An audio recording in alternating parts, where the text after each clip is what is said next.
அமெரிக்காவில் எப்படி ஆடிப்பாடி மகிழ்ச்சியாக வாழ்ந்து வந்தவர் தற்போது உயிருடன் இல்லை.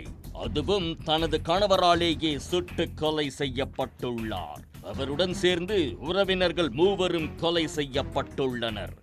இந்திய வம்சாவளியைச் சேர்ந்த இந்த குடும்பத்திற்கு நடந்தது என்ன? அமெரிக்காவின் ஜார்ஜியா மாகாணத்தைச் சேர்ந்தவர் விஜய்குமார். இவரின் மனைவி மீமு டோக்ரா. அவருக்கு 12 வயதில் ஒரு மகள் உள்ளார்.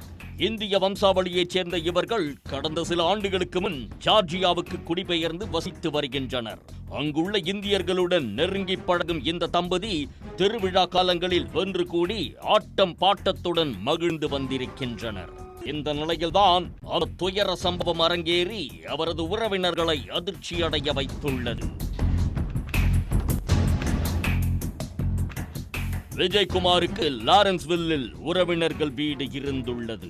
சம்பவம் நடந்த நாளன்று அவர் தனது மனைவி மகளுடன் அங்கு சென்றுள்ளார். இந்நிலையில் அதிகாலை 2 மணியளவில் அந்த வீட்டிலிருந்து துப்பாக்கியால் சுடும் சத்தங்கள் கேட்டுள்ளன.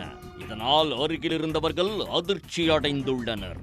சிறிது நேரத்தில் விஜய்குமாரின் 12 வயது மகள் காவல்துறை அவசர எண்ணுக்கு அழைத்து தனது தாய் உட்பட 3 பேரை தந்தையே துப்பாக்கியால் சுட்டுக் கொன்றுவிட்டதாக கூறினார்.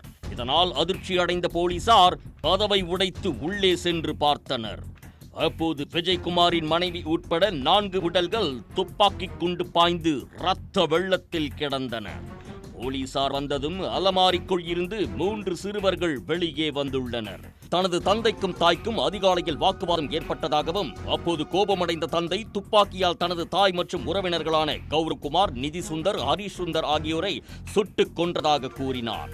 தந்தை துப்பாக்கிச்சூடு நடத்திய போது குழந்தைகள் அலமாரிக்குள் பதுங்கிக் கொண்டதால் அவர்கள் மூவரும் உயிர் தப்பியது தெரிய வந்தது. இதையடுத்து தப்பியோடிய விஜய்குமாரை போலீசார் தீவிரமாக தேடினர். உடனே மோப்ப நாய்களின் உதவியுடன் தேடுதல் வேட்டை நடத்தி அருகில் இருந்த வனப்பகுதியில் ஒளிந்திருந்த அவரை பிடித்தனர். பின்னர் அவரிடம் நடத்தப்பட்ட விசாரணையில் அவர் துப்பாக்கியால் தனது மனைவி மற்றும் உறவினர்களை சுட்டுக் கொன்றதை ஒப்புக்கொண்டார். எனினும் இந்த துப்பாக்கிச்சூடு நடத்தப்பட்டதற்கான காரணம் குறித்து தகவல் வெளியாகவில்லை. உடனுக்குடன் செய்திகளை தெரிந்து கொள்ள சன் நியூஸ் பெல் ஐகானை கிளிக் பண்ணுங்க.